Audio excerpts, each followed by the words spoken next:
But you had a great photo from New Orleans, I think it was, of a dog on its back begging. Wild. That was for real. So we're in New Orleans on a day off, and there's a guy who's obviously trained his dog to just do this, and there's loads of people stood around. And if you take a picture, you've got to give a donation, whatever it is. And the dog's got a bong in his hand and a like a bottle of whiskey and that. Oh, I mean, it was there all day, and funny that the dog would kind of play dead, and when you put $1 in it, it kind of opened his eyes and go, and it was brilliant. But that was the first time I'd ever been to New Orleans. I've got to say, it blew me away. Isn't it an amazing city? Yeah. Just the whole vibe. So Bourbon Street is pretty horrific. Yeah. That's vile. It's like Carnaby Street. It's just awful. Oh yeah. God, it's not even. It's worse than that. It's like the Reaper Barn used to be in Hamburgers. But Frenchman Street, we went to a place called the Spotted Cat, and I've seen all these jazz bands. We had a great night. Really great night. The musical history in New Orleans is. I'm amazed you never played there or never. No, it's the first time I've ever been. I don't know why we never. I don't know why Oasis never went there. I mean, I've never been there before. I'm not sure whether. I don't know. I really have no idea. A lot of people, a bunch of people who may. I don't know if you saw the show Treme on HBO. Did you? I started watching it off the back of the wire, but. Yeah, because it's some of the same guys. Yeah, David Simon wrote it. Yeah, I kind of got to the first bit and then. But it was one of those things where all the actors, like Steve, or anyone who's in it, basically moved there. It's the kind of city where you're just. Yeah, I mean, I can understand that. My management just turned up on this tour, and I was saying, so why have I never been in 20 odd years? And they said, well, and I said, make sure it's not 20 odd years before I go back again. It's really, really great. Have you, did you watch Sonic Highways, the Dave Grohl? No? I've seen a bit of it. I'm not really interested. Well, I wanted to ask you, because he's going to do the UK next. Yeah, well, he won't get an 8-part series out of it. Well, no, that's what I was going to say. So... There's Abbey Road. So it's cities, right? Oh, is it? Okay. Yeah. So you'd have Manchester, Liverpool, London... It's amazing that Dave Grohl is an expert. I don't think he's pretending to be. Okay, good. Because you'd be really good at that, wouldn't you? Yeah, I don't particularly want to be on television though. Dave must have a lot of time on his hands. He seems pretty busy. Well, I'm obviously not busy enough to go traipsing around the northwest of England looking for music places.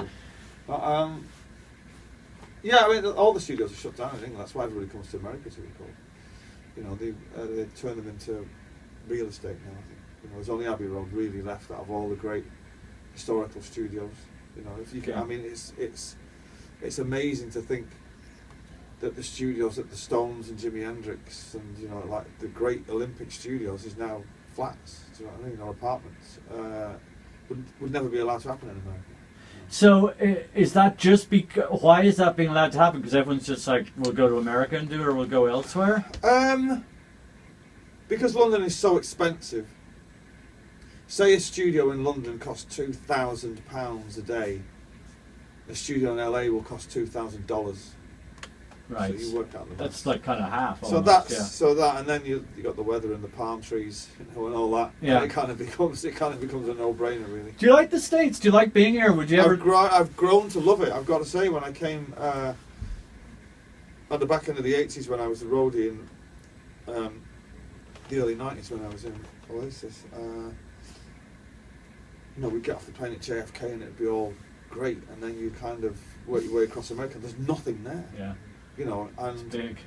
But I found that the older that I've got, the more you kind of step back and just think, particularly if you're driving through the desert or you see these amazing sunsets and clouds and all that kind of thing. It's I've grown to love it. I've got to say, when I look forward to the American leg of the tour. It's a different crowd, and it's great. A really appreciative crowd, and I do like it. You said you were a roadie. I'd forgotten. Were you a roadie for Primal Scream? Why did I think Primal Scream? No, I'm friends with Primal Scream. We were all on the same record label together. I was a roadie with Spiral Carpets. Okay, because the reason I thought all this is because the Jesus and Mary chain played at the Warfield last night, where you're playing tonight. Yeah. Oh, I'd have fucking gone to see that. Yeah, 2 sold-out shows. Oh, I was traipsing around Chinatown last night. Wow, you didn't even know. No. So apparently it was really good. Oh, no doubt, yeah. They remind me of you and your brother a little bit, right? Yeah, they're yeah. Fair enough. Yeah, fair enough. Okay, enough said about Yeah. that. They're different because they rely on each other to write songs, so they're kind of tied at the hip. They really. had, Yeah. yeah. And then your mates U2 are in town also. It's like this big convergence. I'm going to see him tonight after my show. Are you really? Yeah. You're going to hear. No. I'm driving off to San Jose tonight after the gig, and I've got a day off tomorrow, which Okay. I'm going to spend in San Jose, and I'm going to go and see them, Great. and then I'm going to fly to Los Angeles on the Wednesday morning. I saw a thing in the enemy. I saw it somewhere where you said Bono can drink anybody under the table. That you'd be going Pretty at good for a night out. 6 a.m. and he'd still be going strong. Yeah, I do remember vividly once when Oasis supported them at Oakland Stadium Yeah.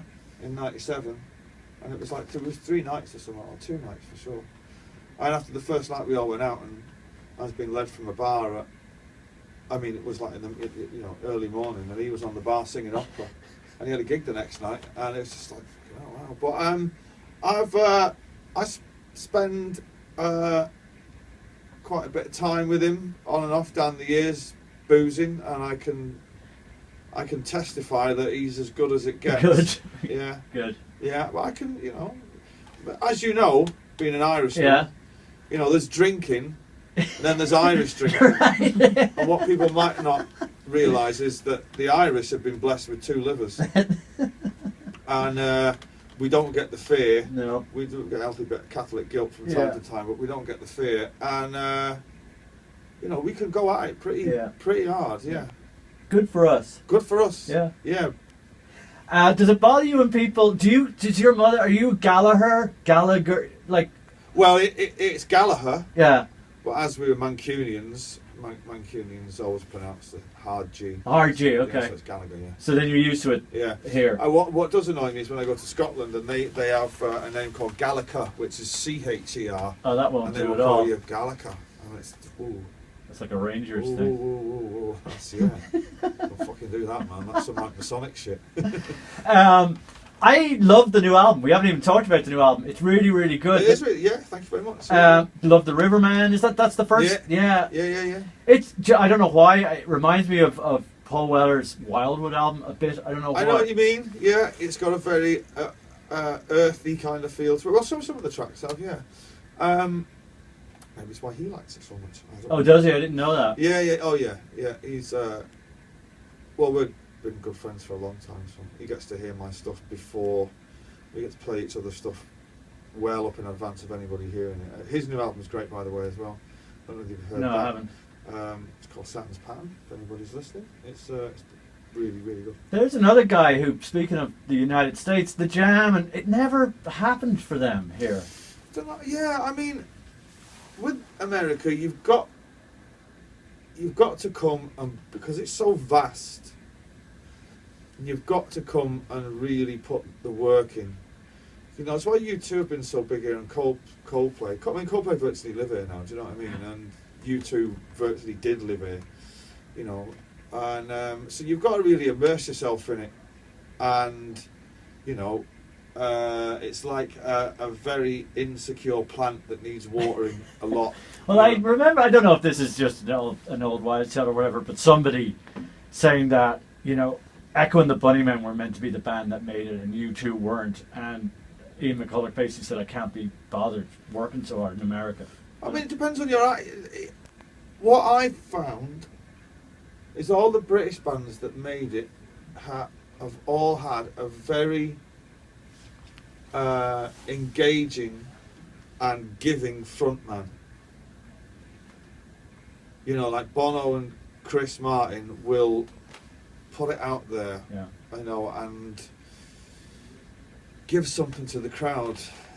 Ian McCulloch and our kid, for instance, don't really give a fuck about that.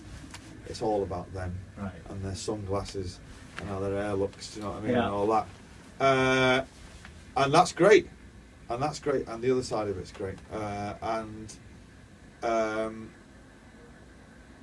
I think that's why it is. I'm not sure not sure it's got a great deal to do with music. You know what I mean? It's like people in this country, when they go to a gig, they want to be. They don't want some surly guy stood there, you know, fucking swearing. Who doesn't want to be there? Do you know what I mean? You know what I mean? They want somebody who's, you know, going to entertain them for the night. Yeah. It's just there you go. That's what it is. Well, I'm sorry I'm not going to sit, because I'm going to go to U2 tonight myself. Oh, are you going? Yeah, I would love to see your show. The other song I wanted to ask about, and I only read this morning that it was the song "The Right Stuff" had come from some previous Space Odyssey. Yeah, no, I was before I made my first solo record. I'd started.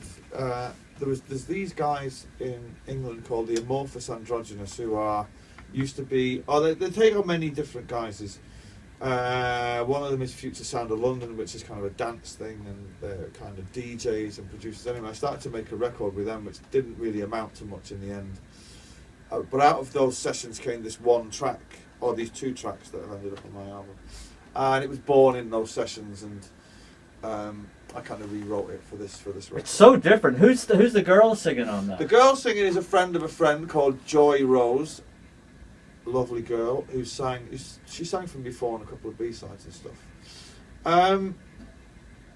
But yeah, I guess if you listen to The Right Stuff against, say, Supersonic, because about as far removed in musical style as you're ever going to get, but people seem to like it. It's a pity I can't perform it live. I can't perform it without Joy because it's a duet. Yeah, sounds a bit rubbish if I sing it on my own. Well, it's been really nice to meet you. I'm interviewing Bono tomorrow, so don't get him too fucked up this evening. No. Tell him to rush back, because I shall be waiting. I'm really looking forward to seeing the show. Yeah. And let me see if we can put a question to him that'll freak him out, that'll weird him out. Well, you're going to see him before I am. No, you're going to see. No, but I'll see him tonight. Yeah. That's right. I will see him. That's right. I'll see him. Will you put a word in his ear about this Boob Project? Yeah, I'm sure he is. He's a pretty cool guy, isn't he? Because very cool. You know what I found with this song is that when you go to labels and management, all the walls go up. Yeah. But the moment you say it to someone like yourself, they do it immediately. See, the reason why that is, particularly in the States, is if you go to like a publicist and say, "Can I get such and such to play on this track?" They immediately say no, because they'll want something in return. Do you know what I mean? Yeah. Like, the artists really don't give a shit. Yeah. Do you know what I mean? They can help out the way they can. But so I'll see Bono tonight, and I'll tell him that he should get involved in the Boob Project. Noel Gallagher, I love you even more now. Thank you very much. It's been a real pleasure to meet you. Thank you. Thank you.